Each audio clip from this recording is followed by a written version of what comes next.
Hello and welcome to my natural hair channel. My name is Deborah and I'm excited that you've joined me here on this channel. Let's move forward and talk about my natural hair journey.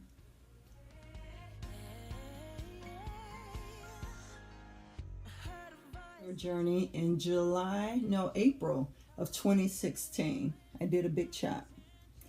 And I was quite concerned about what that experience would be after I cut my hair. So I'm going to add a couple of pictures here.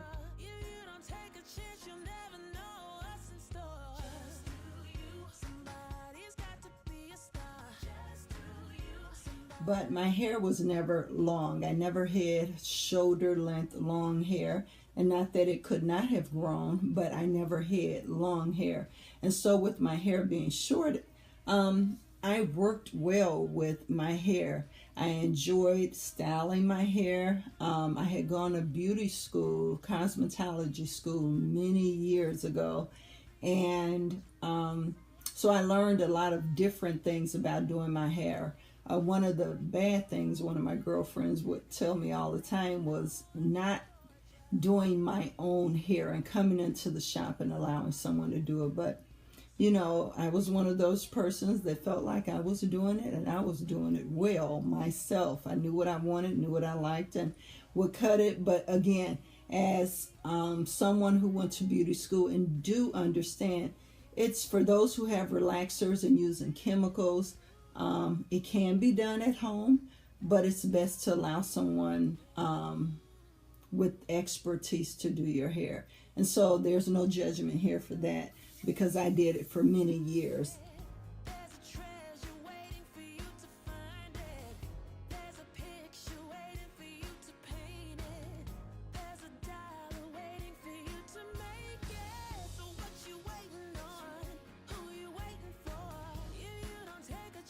As it relates to my natural hair journey, I enjoyed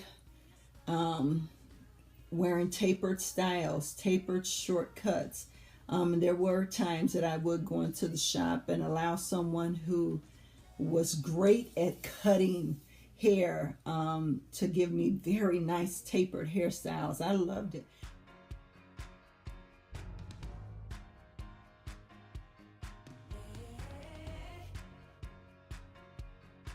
But one of the things that I ran into that pushed me a little bit more towards cutting my hair was that it began to get thin in the top. And so I knew I needed to do something, because I would try and, pull it together, and so you couldn't see the thinning, but it wasn't working as well. And it was starting to be an issue for me. I knew one of the things to try to see whether it was stress or whether it was hereditary was to go natural, to stop using the chemicals. I knew for me that was the answer. Stop using the chemicals and see what happens.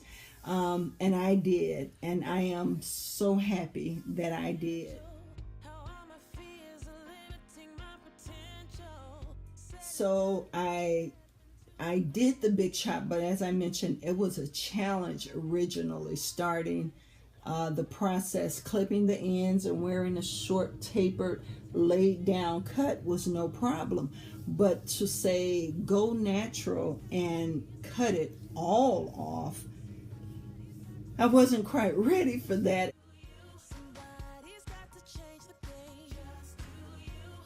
And I didn't know, again, what that would look like. I wasn't so concerned with what people would think.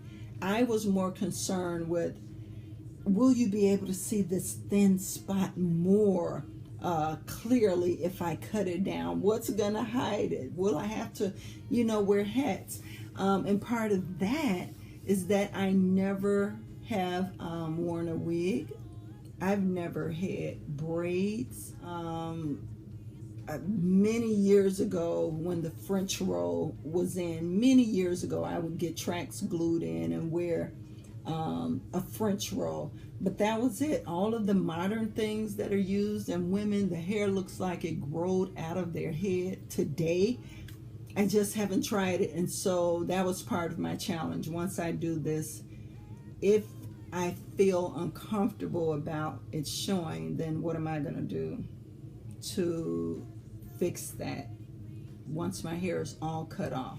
And so I moved forward. I knew I couldn't let that fear, that concern of the unknown keep me where I was, because I knew I needed to make a decision and move forward. And I did. And as I cut my hair down, with it being in April and close to the summer, I would just wet it. My hair is, as you can see, maybe 4C if we talk about different textures. And I would do the wash and go. I loved it. I loved it. I loved it. I loved it. I can't wait for summer to come back. Getting in the shower, putting a little conditioner on it or whatever, moisturizing it, and going. I loved it. But as time went on and trying to maintain the different styles, I just had to learn as it was growing out, because it was very tapered on the side and in the back based upon the cut that I had at that time. So as I was cutting it, clipping the ends more and more, then that shape was sort of still there. But as it started to grow out, I was trying to determine, do I pat it down some more? Do I push it back some more? But I was learning, and I was determined not to go back.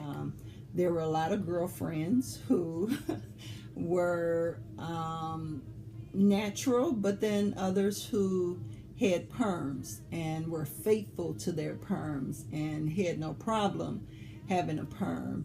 But I knew that once I had made the decision, after years of knowing I needed to go natural, wanting to go natural, wanting to be healthy, once I made that decision, I figured I was over that hump. I'm not going back to put perm in my hair. Now that I finally got over the worry and fears and concerns that I had, then I was fine. I had no problem.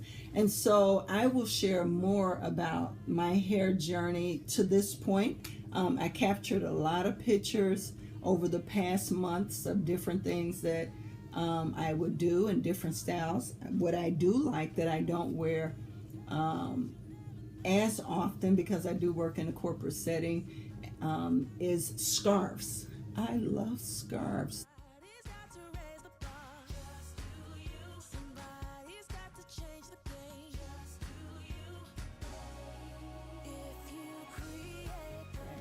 That wrap African look. I love scarves. So where I live, it's winter. And so sometimes on the weekend, I will put a scarf on. And even in the summer, a few times on the weekend, I would wear a scarf. But I will talk a lot more about my journey. I will show pictures since that time of April last year doing my big chop. And I hope that we will grow and have this journey together. Again, thank you for joining my channel, watching, and please subscribe and rate. Thank you. Have a great one.